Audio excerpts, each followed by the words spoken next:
Rob Wright joins us, assistant coach of the Mystics, and Stars in the Tron and Glowbox Arena, 4 p.m. on Sunday. Man, you've had a whole week you've had even over a week to prepare for this. How excited are you? Oh, I can't wait for Sunday, Martin. It's just going to be an amazing game, and how cool that it's Auckland v Auckland. So first time ever. So can't wait. You know, we're watching this afternoon Denver Broncos play Miami Heat in the basketball, and I'm drawing a parallel here, just with the Broncos having had to sit it out, wait to see who the opponent is, but also wait and prepare on your own for this final. How easy or how difficult has it been, this long wait? The long wait, I think, for us this time has been really beneficial because we had the double header in the last round. It was a big weekend, and we were pretty stuffed after the Tactics game. So having the week off has really allowed just the bodies to refresh, get those niggles done and dusted, and just start preparing. So very beneficial this time round. I'm looking at those results from round 12, 63-58 over the Stars. That's the repeat final this weekend. Then another 60 goals over the Tactics. Is that where the line is for you, that you need your team to be able to put 60 away? Yeah, it's a really good question. And I think definitely. I think both teams have incredibly good front ends. Very hard to get the ball off, and they're high-scoring team. So I would expect this game to be a really tight affair, and on my gut feel is going to be high-scoring. Okay, all right, because normally finals are sort of based on defence first, aren't they?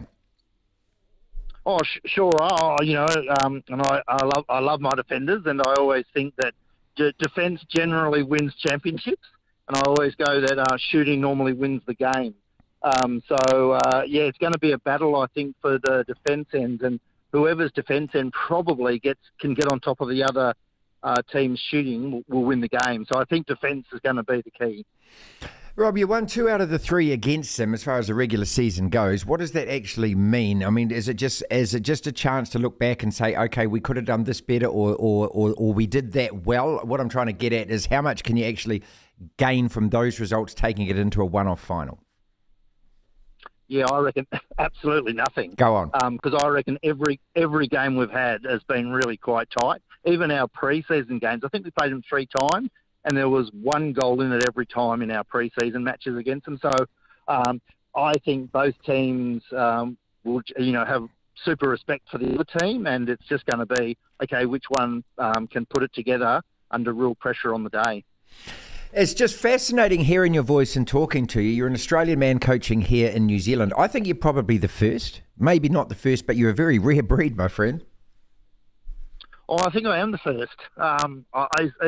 Is what I believe. But I am a rare breed, and I'm a bit odd as well, so I'm probably even rarer. How fortunate! I'm just really fortunate and lucky to be able to do what I love and show up each day for training. That's pretty cool as a job. Oh, hell yes. And I mean, just a little bit of it. And how did you get into this? How did you get into coaching women's netball? Well, that's true. I got in coaching through my mum. My mum was lifelong involved in netball, and I actually started by just tagging along with her to netball on a Saturday, and then they would have reps on a Sunday. So I sort of spent 10 years learning the game by osmosis. Right. And I just sort of fell in love with it. Oh. And I thought, well, this is a cool game. I thought I knew quite a bit back then, and now I know I absolutely knew nothing. Did you ever play? Oh yeah, badly. I was, if you could get done for impersonating a netballer, that would be me. So I was very good at. So I'm the absolute example of people who can't play coach. That's me. But but the players have so warmed to you. I mean, this is the great thing, and it just says to me, it kind of upsets every kind of stereotype that people would have in their heads. And this is why I hate to mention you're an Aussie guy. You come over here, and is it how different or how hard or how easy is it for a man to be coaching this level of netball? Yeah, I think I'm really fortunate because I guess I've been around a while, so people know who I am. But I've found, and I guess it's the beauty of females, that they take you as you are, and I feel like I've earned their respect. And so you, as long as you know your stuff, like I don't think it matters whether you're male or female, and I just think they go, well, yeah, he seems to know what he's talking about, and go with it. So I'm probably really blessed to have people who are, open-minded, and I think netball's really good at that. I feel like netball is one of those sports where, whether you're male or female, there's opportunity. In a few years ago, I hesitate to bring this up, but I'm really fascinated to know what you learned from it. When you were the Collingwood Magpies coach, and the media made a big deal about you speaking on the sideline, the words you're using or the manner in that you're using, and your players didn't seem to have any problem with it at all. What did that teach you? Did it teach you to change your style just because you don't want to wear a media backlash, or are you still the same style of coach? Oh, that's a really good question. I actually thought at the time, I thought it was a real media beat up. Like certainly the player involved, which was Kelsey. Like we got on really well, and there was nothing in it. However, what I did learn is that you can just say, maybe change your words a little bit, because when you've got a microphone in your face, stuff happens, and then people get an impression. Like, it was fascinating. I mentioned during when that happened, people were abusing me in the supermarket. Wow. About it. Yeah. And I was thinking, I felt like I should have been a Channel 9 employee with the amount of coverage they got. Need to sell tickets to it, mate, and cash in on it. Yeah. Oh, I know, but it's such a I might do that, once or twice in 5 years. So, it's not like a thing that I would do very often. And to be honest, I haven't done it since. So, I thought it was disappointing because I felt like it probably put netball. I think it showed netball as needing to come a long way, because if they thought that was,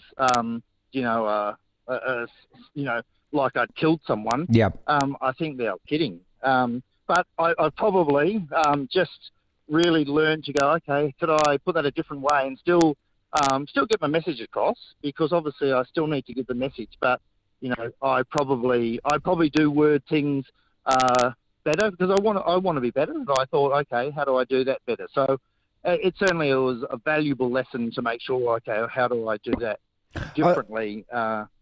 If it occurs. Oh, thank you so much for answering that question and answering it honestly. And you could have turned around and said, Martin, I've dealt with this a million times and I don't want to talk about it. I really applaud and appreciate you saying that, because as I said, I hesitated bringing it up, but I was just really interested to know how you coped with that, because when you get that kind of scrutiny on you and you get that savage social media backlash and it was very unfair. I mean, when you actually, as an adult, sit there and watch the footage, it's very, this is what coaches talk. This is what happens inside sports teams, and you're trying to actually lift and motivate a player and things. And people don't get the full picture. What they're doing is they're reading 2 pages out of a book, not even looking at the chapter. So let's move on from that. Just in terms of the standard, mate, between the New Zealand League, our players, and what you know of in Australia, is this is this competition good enough to prepare our women for the World Championships? I think it is, because the two comps have a very different focus. Like the Australian comp clearly is about being the best domestic comp in the world.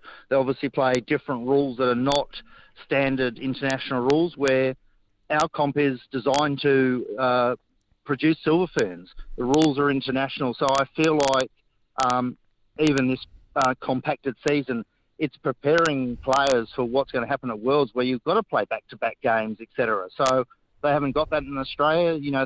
There's no obviously 2-point shot.